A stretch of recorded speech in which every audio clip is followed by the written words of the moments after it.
The topic for today's video is the top 10 objectively best films of all time. Now look, I haven't seen every film in the world, I'll be the first to admit that, but I have seen a lot of movies that have been made in the English language and released in the last 20 years. And I'm very familiar with the IMDb top 250, all the ones that are in colour and don't have subtitles. So don't come at me with your opinions, okay? Facts don't care about your feelings. They only care about my feelings, which on that note, please don't come at me in the comments saying I'm wrong, because I've done very little research and I do consider myself to be an expert on this. So with that in mind, let's get on to the real business of the video, which is my top 10 objectively correct, right list of the best films of all time.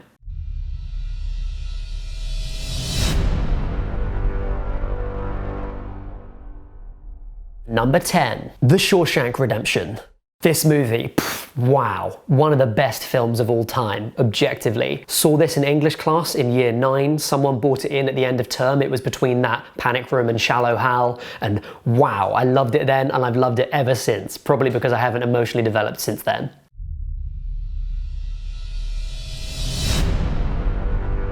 Number 9, The Prestige by Christopher Nolan.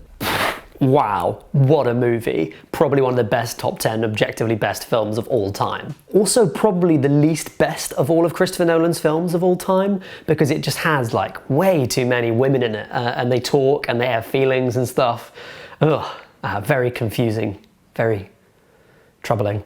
On the plus side, Gollum is in it, and Michael Caine and David Bowie, so probably number 9 top best objectively best films of all time.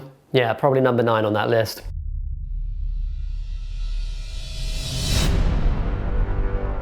Number 8, Avengers Endgame by Marvel, or really just the whole Infinity Saga. I eventually decided that I'd have to pare it down to just one movie, so I chose Endgame, because it's not only the end of that epic operatic saga, but also just on like the sheer number of characters that I recognize in it, it's one of the top 10 objectively best films of all time. In fact, this is the best superhero film of all time, of all the superhero films that don't feature Batman.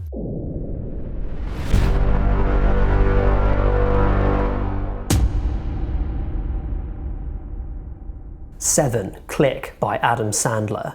Didn't expect this list to get so emotional so quickly, but this is just one of the most emotional films of all time. And you know what? A couple of laughs along the way as well. Now that's real cinema. And that's why it's so high on my list of the top 10 objectively best films of all time. And the only reason why it's not higher is because it wasn't shot in IMAX.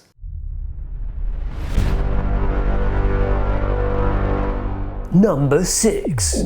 Dunkirk by Christopher Nolan. Although this movie is shot entirely in IMAX, which easily makes it part of the list of the top 10 objectively best films of all time, it's not as emotionally or thematically important as it could be, because it neither contains Batman nor the clown who fights him. However, it is about war, which is probably, I don't know, the second most important theme that any movie can be about, and the only way this could really get to be any more like visually cinematic is if it was, I don't know, shot in one take or edited backwards or something like that. Number 5, Memento by Christopher Nolan. It's an easy one, I mean, it's edited backwards. Come on.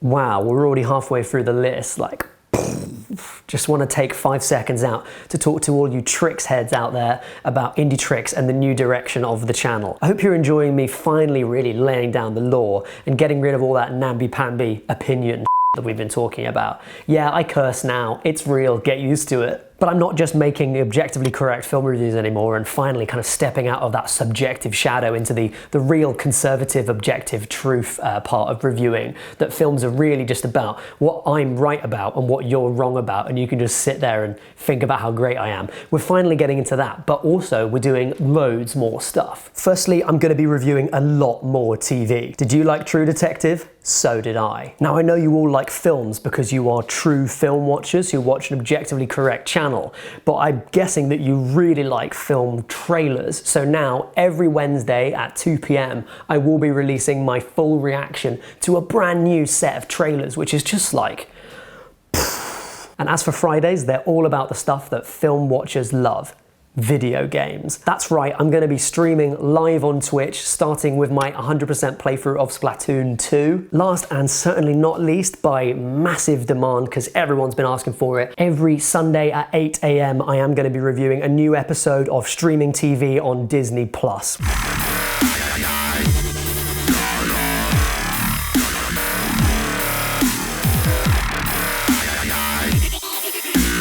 Wow, thanks for coming back after the jump. I can't wait to fill that gap with sponsored content. Let's get into the rest of the list, starting with number 4 on my objectively top 10 best film lists of all time.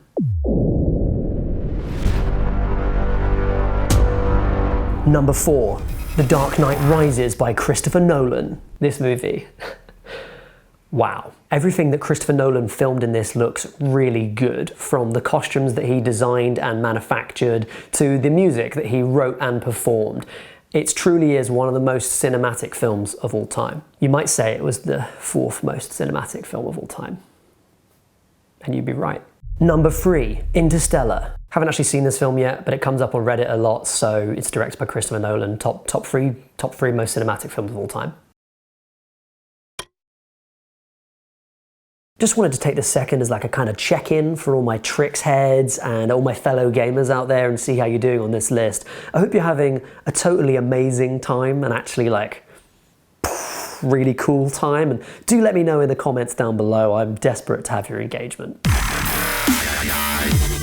Number 2, Inception by Christopher Nolan. Maybe the best story of any film ever. It might be a little intellectual for some, but if, like me, you've not only watched all of Rick and Morty, but also own all of the Funko Pops, then you'll get a lot out of this very clever movie. As much as this is an amazing movie and definitely the second bestest film of all time, it's not quite as good as it could be, because although it has a really well developed female character in it, she's already dead, so she can't be killed to further the male lead story arc. So, you know, really bad character development there. So minus points for that. Wow. Thanks so much to my fellow Disney Plus fans out there for sticking through this great list that I've made of the best films of all time. It's been a really, it's been an objective experience, yeah. So let's take a minute here just to think about all the films that are like probably almost the best films of all time objectively, but aren't on the list.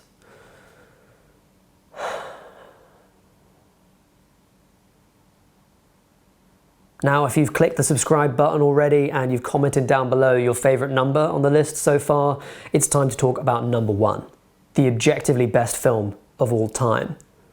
It's The Dark Knight by Christopher Nolan. You know, simply the best film of all time. It features the most important character of all time, the clown who fights Batman, and the second most important character of all time, Batman. It was shot entirely in IMAX, which is objectively the most cinematic a film can be. And it doesn't feature any CGI because it's made by that true master craftsman, Christopher Nolan, who's not just making films like some kind of animal, but pulling them fully formed out of the swollen metaphysical birth canal that is the platonic forms floating above us. It's just a really good movie, and I really like it. But it's not just that.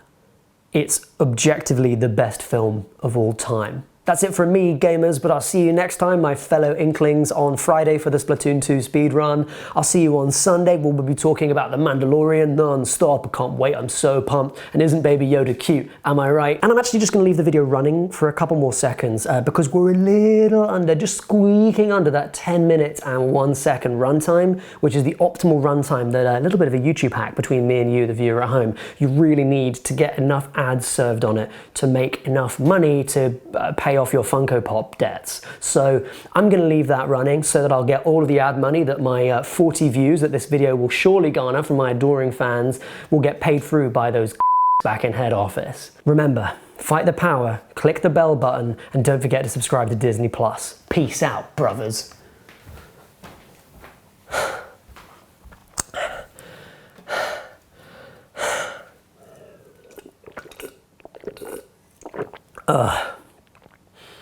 Oh, it's good to hydrate.